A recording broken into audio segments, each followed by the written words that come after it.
Dear students, let us learn about Chinese civilization. Like all other civilization, the Chinese civilization has also contributed immensely to the world. It has a special feature of all ancient civilizations that they were established on river plains.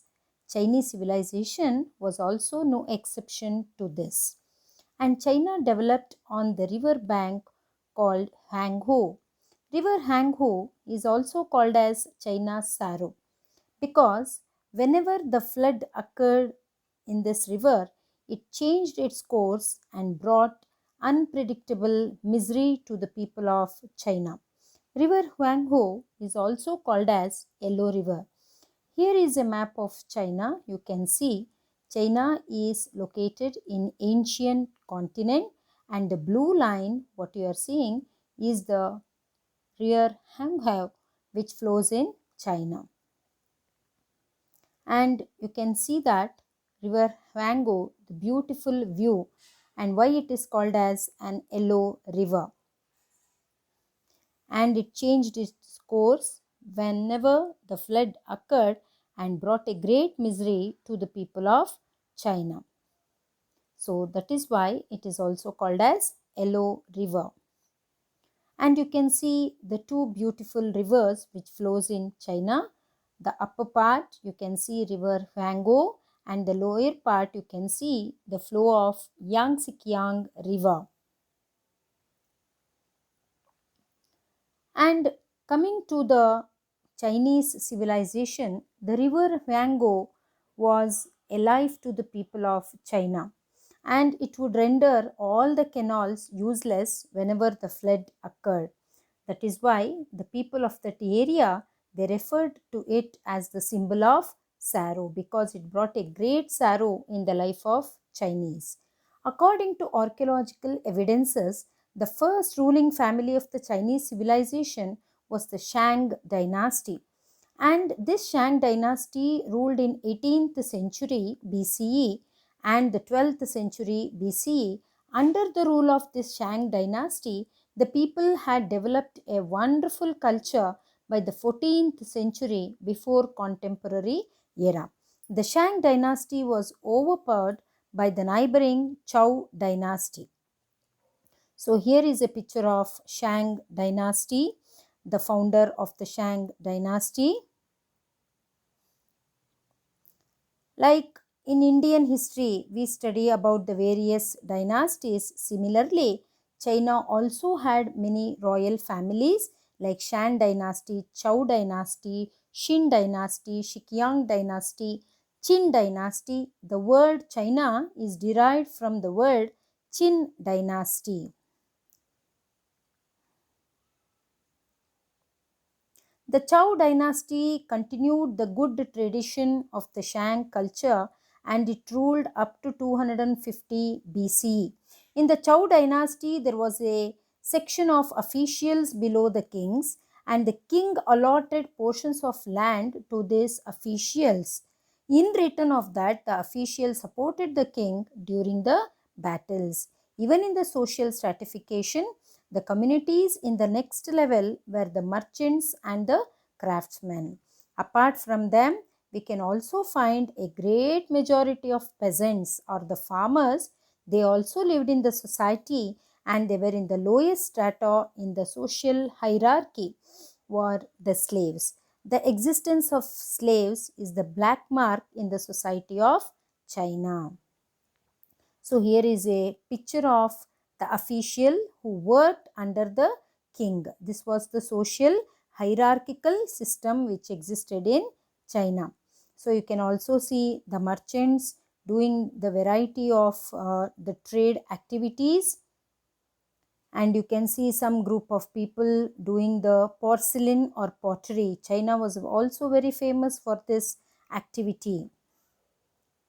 So you can see the artisans engaged in the different occupations. So you can see here the peasants. Peasants refers to farmers, and they were also very good in weaving the cloths and sericulture. So the existence of slave, you can see here This is the black mark, we can say, in the Chinese society. The slaves were not treated equally. They were in the lower strata in the society. So this is how the social structure existed in China. The people occupied in doing the various kinds of the job in the society. Now, another great contribution of China is the Great Wall of China. So, the prisoners of war were made as slaves by the king. Coming to the Great Wall of China, the Chinese Empire consists of many small provinces. 7 big states were created, bringing their smaller provisions under their control. Every state that was created thus, they constructed a wall along its boundary for protection. Like how we construct compound to protect our houses, similarly, China, in order to protect its territory, especially from the attack of Mongols, it created or it built a great wall of China. Emperor Qin Shi, he was responsible for the construction of Great Wall of China. He ordered that the walls of the northern Chinese states should be connected. This enabled the northern walls to ward off the attacks of invaders from the north. The construction of the Great Wall began in the 7th century BCE and it continued till the 16th century. The worn out parts were repaired and strengthened. When the work was completed, it stretched to more than 5,000 kilometers. The Great Wall of China is one of the 7 wonders of the world. It is also said that from the space when we look to the earth, the Great Wall of China is the only one architecture or the building which we can see from the space. So here is a beautiful picture of the Great Wall of China, which is one of the 7 wonders of the world. Now, as I said, it is one of the 7 wonders of the world. The Shang king spent quite an amount of time in conquest and battles. Hence, the army was very prominent in China. The soldiers enjoyed a dignified place in the society. Soldiers used to wear bronze helmets and metal armors.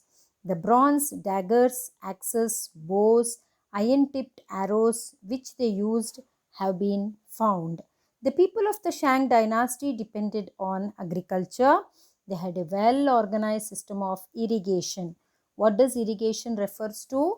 An artificial method of supplying the water to the agricultural lands. And using this irrigation, they also used to grow plenty of rice and porcelain. It is believed that porcelain originated from China. So here is a very beautiful picture of how they used to grow the rice. You can see the beautiful plantation.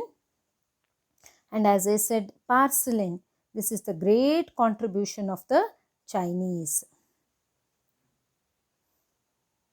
And how did the soldiers look? You can see the soldiers were given all kinds of armors and the weapons. They used to wear the bronze helmets.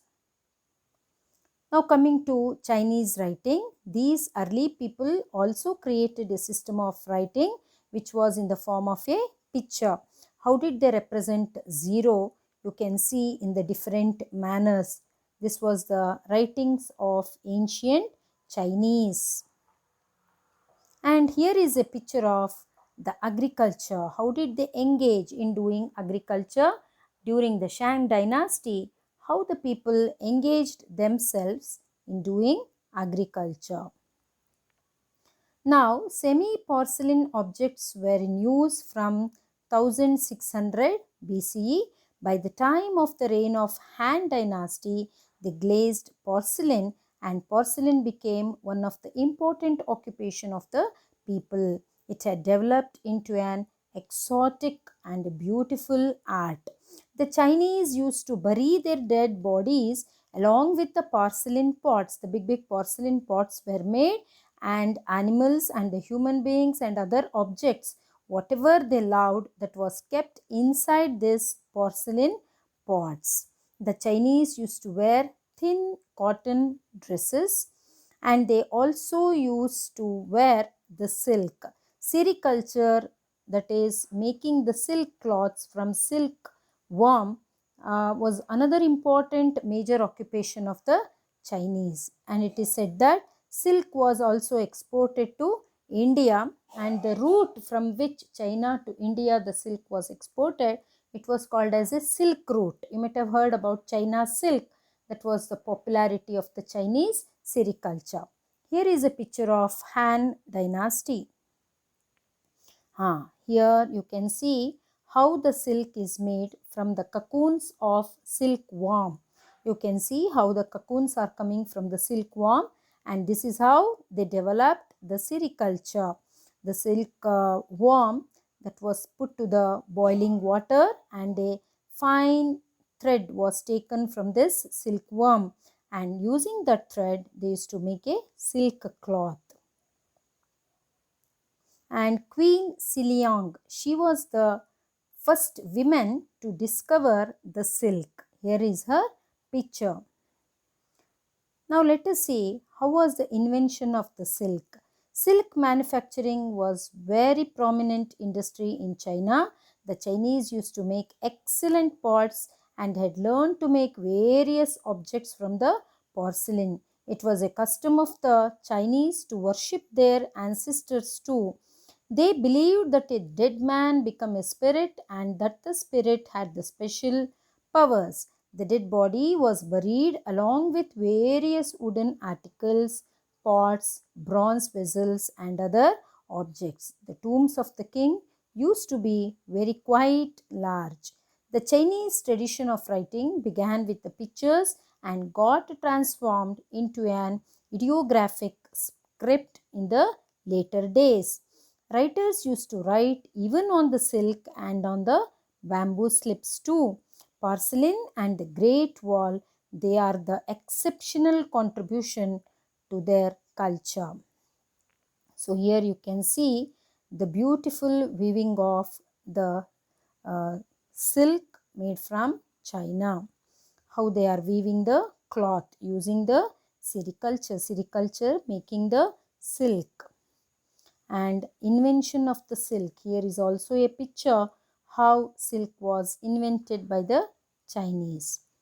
How they used to bury the dead bodies. You can see here the picture. The dead bodies were kept inside the porcelain and it was decorated from the outside too. How did the Chinese worship their ancestors? See, even in India we have this practice. So even the Chinese, they used to keep whatever liked by that person who died before the tomb, and they worshipped the ancestors. So here is a bamboo slips which were used for writing. They wrote on the silk, they wrote on the bamboo slips too. So hope you all have understood the Chinese civilization.